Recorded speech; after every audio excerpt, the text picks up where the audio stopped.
The Utah Jazz held a closed-door meeting last Thursday afternoon that lasted 3 hours longer than anyone expected when Danny Ainge walked out of that room. Sources close to the organization say his entire demeanor had changed. Something significant is brewing in Salt Lake City, and the ripple effects could completely reshape the Lakers' championship suit. Welcome to Lakers News Fan Report, your most trusted source for breaking news, exclusive analysis, and insider insights on our Los Angeles Lakers. I'm bringing you deep inside a developing situation that could solve multiple problems for this team simultaneously, a scenario that seemed impossible weeks ago, but is now entering the realm of genuine possibility, and a potential move that would send shockwaves through the entire Western Conference. Before I reveal exactly what's happening, we need to establish where the Lakers stand right now, because understanding our current reality is essential to appreciating the magnitude of what I'm about to share. Los Angeles is sitting at a crossroads. We have LeBron James still performing at an elite level in his 22nd NBA season, defying father time and proving he can still dominate game matters most. We have Luka Doncic operating as one of the most dynamic offensive forces in basketball, capable of taking over any game with his unique combination of size, skill, and basketball IQ. We have Austin Reeves continuing to develop into a legitimate third option, showing improvements across the board and proving he belongs in conversations about the league's better young guard.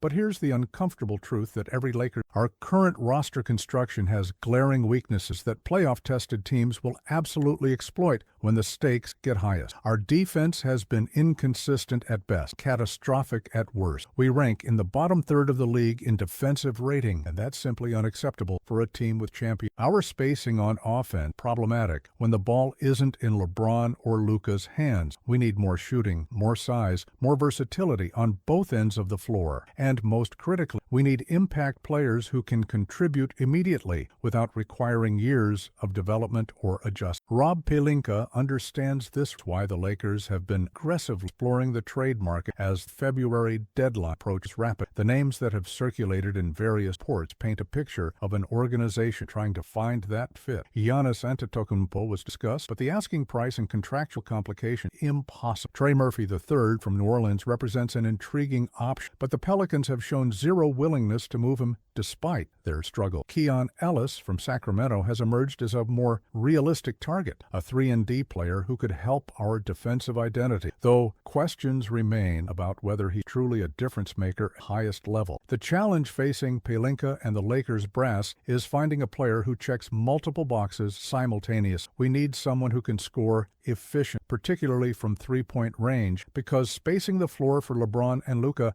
is absolutely critical to maximizing their effectiveness. We need someone who brings defensive versatility, who can guard multiple positions and switch across various matchups without becoming a liability. We need someone with size, because our front court rotation has been inconsistent and we're getting killed on the boards too many games. We need someone with playoff experience, someone who won't shrink under the pressure of postseason basketball in a Lakers uniform. And ideally, we need someone who's young enough to be part of our plans beyond this season, not just a rental for a few months. That's an incredibly specific profile, and players who fit all those criteria don't become available very often. When they do, the competition for their service is absolutely fierce, with every contender in their pitch. The trade market is always complex, always unpredictable, always dependent on factors beyond any single team's control. But sometimes circumstances unexpected way. Sometimes teams decide to pivot in different directions. Sometimes players become available who seemed completely off the market just weeks earlier. And sometimes opportunities present themselves that require boldness, creativity,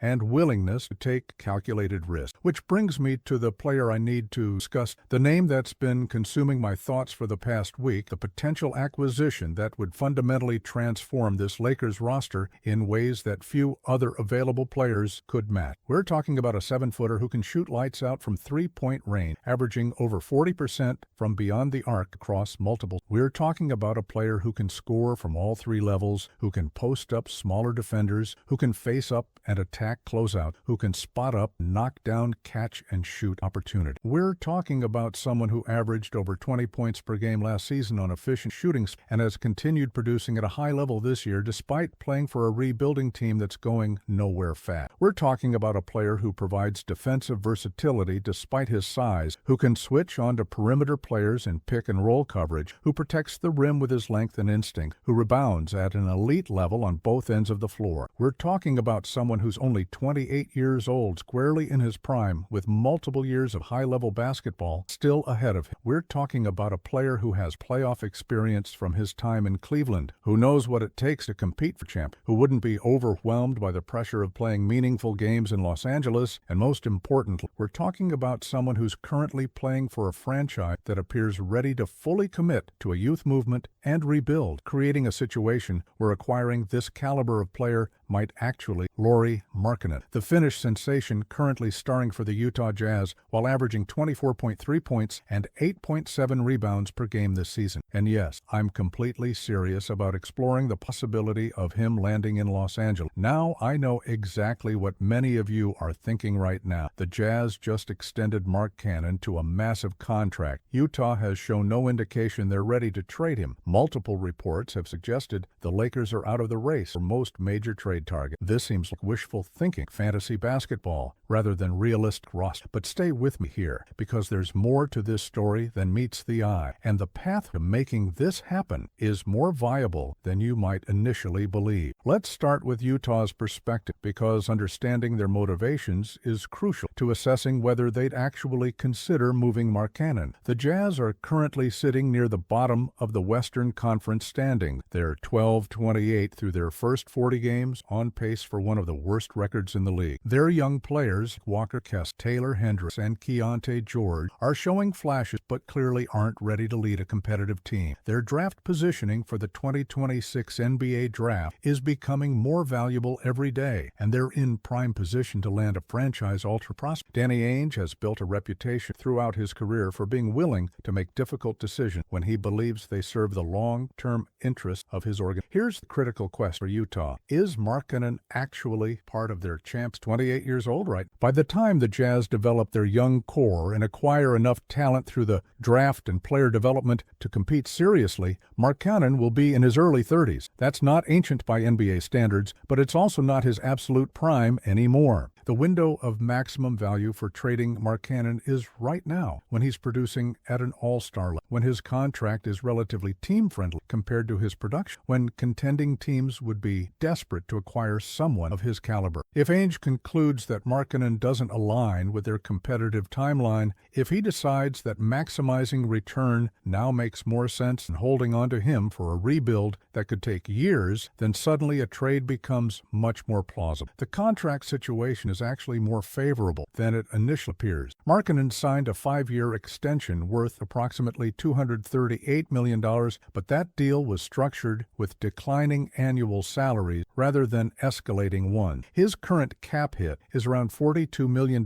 this season, but it decreases slightly in future years. For a player of his production level, that's actually very reasonable in today's NBA salary landscape. Teams aren't trading for an albatross contract. They're trading for a legitimately elite player on a fair deal that won't completely destroy their future flexibility. That matters enormously when evaluating potential trade partners. From the Lakers' perspective, constructing a package that Utah would seriously consider requires creativity and willingness to include multiple assets. Let's be realistic about what would be required here. Utah isn't trading Markkanen for role players, second-round pick. They'd want young talent with upside. They'd want draft capital to continue building for the future, and they'd want to ensure they're not taking back vents them flexibility during their rebuild. The framework of a deal would likely need to include Rui Hachimura as the primary salary match, a player Utah could either develop or flip to another team for additional asset. It would need to include Austin Reeves, a painful loss but necessary to match Connen's value, giving Utah a young guard with legitimate talent who could be part of their future core. Additionally, the Lakers would need to include multiple first-round picks, probably including protections but covering several years, to give Utah the ammunition they need to continue draft and building. We're likely talking about our 2027 first-round rounder, our 2029 first-rounder, and potentially pick swaps in other years. That's significant draft capital, the kind of package that would deplete our future flexibility and make this an all-in move for our current championship window. But that's exactly the type of decision championship-caliber organizations make when they identify players who can truly elevate their ceiling. The fit with Markkanen is almost too perfect to ignore. Imagine our offensive spacing with him on the floor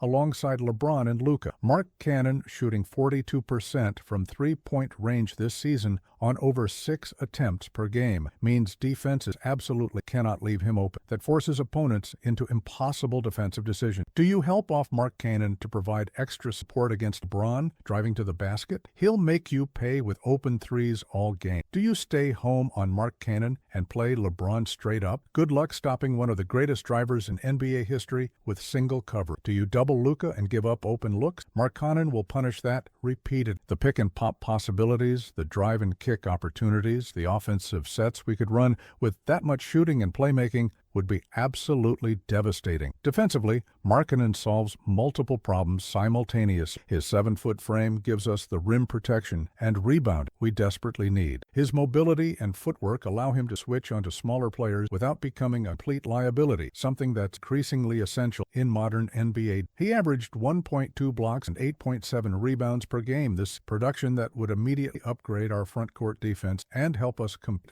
against physical. Pairing him with Anthony Davis in certain lineup would give us one of the most versatile front court combinations in the entire league, capable of guarding everything from small ball lineups to traditional big men. The timeline fit is also crucial. Markkanen at 28 is in his absolute prime. LeBron is still producing at an elite level, but realistically only has a few more years at this caliber. Our championship window is open, not 3 years from now. Trading for Markkanen isn't mortgaging our future for a rental player. It's acquiring someone who could be our number 2 or number 3 option for the next 4 to 5 seasons, someone who remains part of the core even as we eventually transition from LeBron's era to whatever comes next. Valuable. That's the type of move that serves both present and future simultaneously. Let me address obvious concerns head on, because I know there are legitimate questions about whether this makes sense. First, giving up Reeves hurt. He's developed into a fan favorite, a productive player, someone who understands our system and culture. Championship teams, difficult decision. If the choice between keeping Reeves or acquiring Markkanen, you take Markkanen every single time without hesitation. The gap in talent, production, and impact is simply too significant. Second, surrendering multiple first-round picks limits our future flexibility and makes it harder to continue adding talent through the draft. True. But when you have LeBron James on your roster, when your window is open right now, you absolutely cannot prioritize draft picks 5 years from now over acquiring players who can help you win championships today. Third, there's risk that Markkanen doesn't seamlessly adapt to playing alongside ball-dominant players like